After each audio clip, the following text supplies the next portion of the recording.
Welcome back.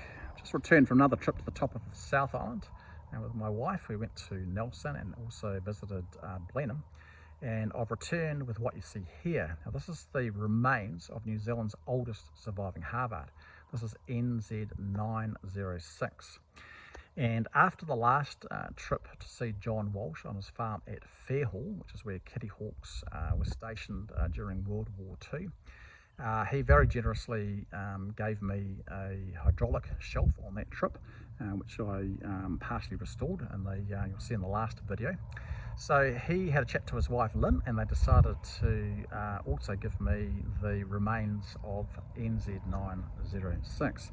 So I was pretty humbled by that, incredibly generous offer to pass the parts of those aircraft on to me so that I can restore them, hopefully for a flight simulator.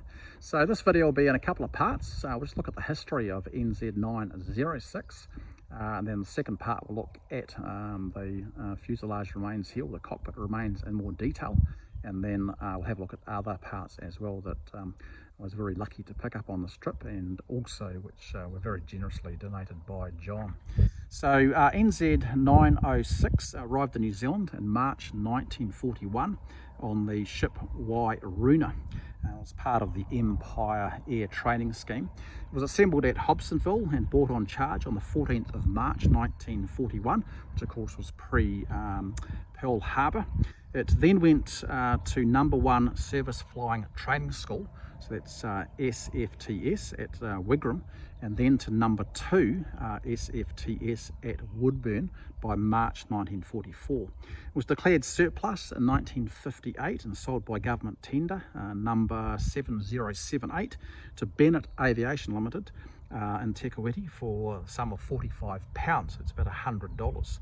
It survived and ended up with Phil Burns and Dunsandel, and was then acquired by John Walsh, and of course went up to Blenheim. So it's gone from Wigram via Littleton, which there's a photograph showing it having been chopped in half, and in a railway wagon heading up to Te Kuiti. It's then come back down to Dunsandel, south of Christchurch, gone back up to Blenheim, where it originally flew during World War II, and then now it's down in Pukaki in the central South Island. Now it did have one accident of note. John passed on some documents relating to that, and NZ906 was in a collision with 966. 966 had landed on the ground at Woodburn. It was a camouflaged aircraft. It just finished its landing roll and turned left, and the pilots on NZ906 didn't see it. So the right wing, the starboard wing, clipped the canopy of 966, and fortunately everyone was okay. No people were hurt, but there were reports were put in for that. Interestingly, one of the reports basically says, "I have the honour of reporting that I've damaged an aeroplane." It was just the terminology used during the war. Now, one of the pilots was A Rayner. He was the pilot of this aircraft here, 906. And A Rayner, who's known as Len, he was born in Weybridge, Surrey, England on the 9th of April 1922. And he joined the RNZAF on the 22nd of March 1941. Rayner completed 3 tours in the Pacific, 2 with 18 Squadron and a 3rd with 22 Squadron as a flight commander on Corsairs. While flying P-40s on his first 2 tours with 18 Squadron during 1943, he was credited with the destruction of 4 Japanese aircraft. So they were 2 zeros on the 1st of November, there was another 0 on the 27th of October prior to that, and then the other aircraft was a VAL, which destroyed on the 17th of November. So he was awarded the DFC on the 22nd of February 1944, and Rayner continued service with the RNZAF after the war, serving with 75 Squadron flying Mosquitoes and then 14 Squadron flying Vampires. He was also the commanding officer of 14 Squadron from August to October 1951. And he served in the RNZAF until 3rd of March 1952. So he flew this aircraft, as I said, during the war, and had that wee accident at Woodburn. So in the second part of this video, we'll have a look at more detail of what remains of NZ906. So having looked at the history, we'll now look at what's left of 906. So we can see straight away that compared to 946, the firewall is relatively complete. It's bent up at the bottom, but that was fairly standard because the frame is actually a bit higher than that, so it just pushes the bottom of the firewall out. Quite a few of the placards are still here and in relatively good condition, so we can see the various warnings and bits and pieces. Another one down the bottom there for the master brake cylinder. So a little bit of damage around the edges here, and also a bit of a dent on the far side. But compared to 946, that's relatively complete. Coming around the side here, we can see the fuse box with all the fuses in it. Obviously still intact. Again, little dents here and there, which is to be expected. It's something that's been almost scrapped. In here we have the two brackets for mounting the instrument panel. Up on top, if we have a look up here, we can see that the top of the fuselage forward of the windscreen there is relatively corrosion free. A little bit of corrosion at the front here and there, but much less than 946. We can also see that most of the canopy framing has gone, although it does have a handle in this position here, which could be useful in the restoration. So the framing, which we can see here, is a lot different in the respect of the fact that it's intact for the forward part of the cockpit. So it has all the cross members in place. It's actually more than I thought. There's about 12 in all. So right at the front here, there's a crossbar through there.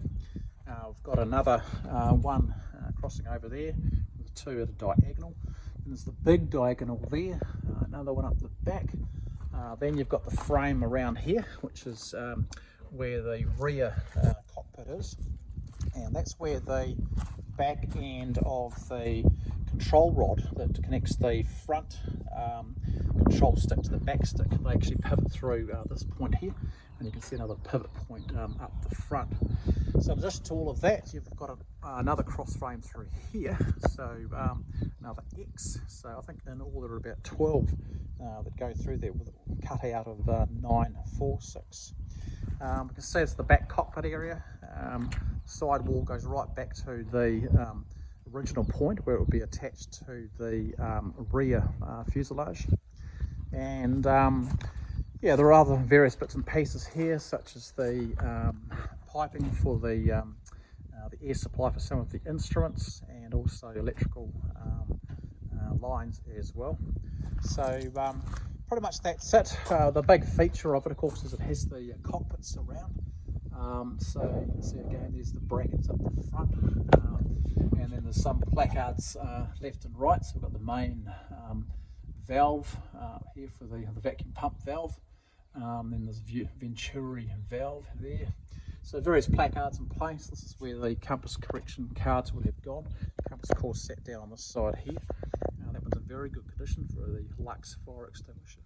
So it's just a matter of deciding what parts I'm going to be using for each project. But one thought is to actually use this as a template to measure up the exact length of the rods or tubes that run left and right, and replicate those in 946. So that's what's left of 906. Let's now have a look at the other parts John very generously donated on the last trip. So right at the front here we have part of a bracket, which is where a pedal pops out. That was in front of the firewall. We bracket and push rod there, which went on the firewall itself. This here is the battery holder, which went on the firewall. Here we have the glove compartment cover, and that has engine details on it, so it gives you the settings for the engine. And then sitting in behind that rudder pedals. So these are Mark II pedals, and they differ from the other pedals in that they don't have the North American Aviation logo and depress pedal to release brake written on them. So these are the front ones. They connect via these tubes here. This one's actually broken, but the other one is complete, and they connect to the rear pedals further back. These two items here are the channels where your feet go. So they're just in front of the seat here. So these are the front ones.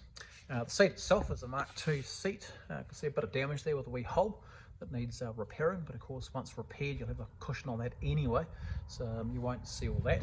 But a few little components that I'll need to make the seat work. Down in front here is the main piece that connects the front stick to the back stick. So the front stick would go in here. This actually rotates back and forth, and then through the bottom here would be a push rod running right out to the back, and then the other lower part of the control column would be attached here with the stick on top of that. So again, there's the rear pedals which differ from the front, and then we have two more channels for your feet. These have wee brackets on the bottom, and basically they attach to the cross members, cross framing. And the final bit here is another part of the hydraulic shelf, and this one differs because it has goes right to the actual back part of it, whereas the one I took a video of last time, it was chopped off through here. So by cutting it through here carefully, I'll be able to join the two parts together and then get a full hydraulic shelf. There are a couple of other components that John donated. I'm not sure where these come from. They look like cockpit parts. There's a wee exterior panel here, and then a couple of other parts there, which are probably attached somewhere on the fuselage. So that's a bit of a wee update on where we're at today, and a bit of history on 906. So if you like the video, please click the like button. Please subscribe to our channel, be much appreciated, and we look forward to seeing you again.